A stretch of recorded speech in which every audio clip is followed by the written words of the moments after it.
ಎಲ್ಲರಿಗೂ good evening.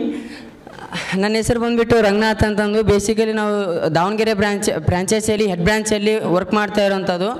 So ನಾನು R D ಆಗಿರೋದು 19 ಏಜ್ನಲ್ಲಿ ಆರ್ ಡಿ ಅನ್ನೋ ಒಂದು ಪೋಸ್ಟ್ ಅಂತಂದು ಅಚೀವ್ಮೆಂಟ್ ಮಾಡ್ಕೊಂಡಿರೋದು.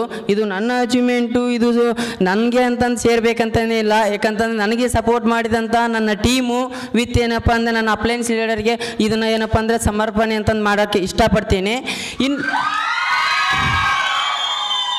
ಇನ್ನೊಂದು ಇಲ್ಲಿ ಕುಂತಂಥವ್ರು ಎಷ್ಟೋ ಜನ ಏನಪ್ಪ ಅಂತಂದರೆ ರೀಸನ್ಸ್ಗಳನ್ನು ಹೇಳ್ತಿರ್ತಾರೆ. ಯಾರಾದರೂ ಮೇಲಿರುವಂಥ ಅಪ್ಲೈನ್ಸ್ ಲೀಡರ್ಸ್ ಏನಾದರೂ ಅಂತಂದರೆ ಅವ್ರು ಬೇದರು, ನಾನು ಮನೆಗೆ ಹೋಗಿಬಿಡ್ಬೇಕು, ಅವ್ರು ಯಾಕೆ ನನಗೆ ಬೇದರು, ಅವ್ರೇನು ಸಂಬಂಧ ಅದಾರೇನೋ, ಸೂತ್ರ ಅದಾರೇನೋ, ಆ ಲೆಕ್ಕಕ್ಕೆ ಮಾತಾಡ್ತಾರೆ. ಅವಮಾನಗಳು ಕಂಡಾಗಲೇ ಮಾತ್ರ ಇಂಥ ಸನ್ಮಾನಗಳು ಬರೋಕ್ಕೆ ಸಾಧ್ಯ.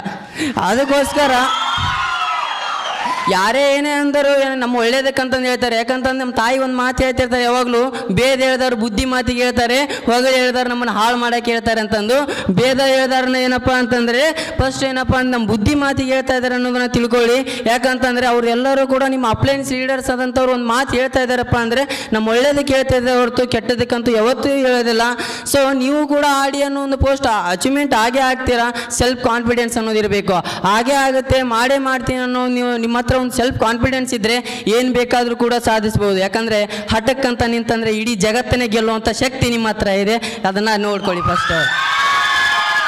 ಯಾಕಂತಂದರೆ ಒಳ್ಳೆಯ ಆಪರ್ಚುನಿಟಿ ಸಿಕ್ಕಿದೆ. ಯಾಕಂತಂದರೆ ಸೈಯದ್ ಸರ್ಗೆ ತುಂಬ ಥ್ಯಾಂಕ್ಸ್ ಅಂತಂದು ಹೇಳಬೇಕು. ಇಷ್ಟು ಜನಗಳ ಒಂದು ಕರೆಸಿಬಿಟ್ಟು, ಯಾಕಂತಂದರೆ ಇಂಥ ಒಂದು ದೊಡ್ಡ ಹೋಟೆಲಲ್ಲಿ ಫಸ್ಟ್ ಟೈಮ್ ನಾನು ಕೂಡ ನೋಡ್ತಾ ಇರೋವಂಥದ್ದು. ಇಂಥ ಒಂದು ಯಾಕಂದರೆ CO ಸಿಕ್ಕಿರೋದು ನಮ್ಮ ಒಂದು ಪುಣ್ಯ ಅಂತಂದು ಹೇಳೋಕ್ಕೆ ಇಷ್ಟಪಡ್ತೀನಿ. ಇನ್ನೊಂದು ಸಂಜಯ್ ಕುಲಕರ್ಣಿ ಸರ್ ಅಂತಂದಿದ್ದಾರೆ, ಸಂಜಯ್ ಜೀವಿ ಸರ್ ಅಂತಂದರೆ ಪ್ರತಿಯೊಬ್ಬ ಅಪ್ಲೈನ್ಸ್ ಲೀಡರ್ಸು ಕೂಡ ನಿಮ್ಗೆ ಏನಪ್ಪ ಅಂದರೆ ವಜ್ರಗಳು ಸಿಕ್ಕಿದ್ದಾವೆ, ಯಾವುದೇ ಥರ ಕಲ್ಲುಗಳು ಸಿಕ್ಕಿಲ್ಲ.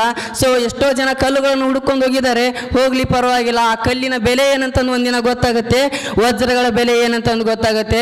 ಕಲ್ಲು ಎಲ್ಲಿ ಬೇಕಾದ್ರೆ ಅಲ್ಲಿ ಸಿಗ್ತವೆ, ವಜ್ರಗಳು ಸಿಗಬೇಕಂತ ತುಂಬ ಕಷ್ಟಪಡಬೇಕಾಗತ್ತೆ. ಅಂಥ ವಜ್ರಗಳು ನಿಮಗೆ ಆಲ್ರೆಡಿ ಸಿಕ್ಕಿದ್ದಾವೆ. ಆ ವಜ್ರಗಳನ್ನು ನಾವು ಉಳಿಸ್ಕೊಳ್ಳಿ.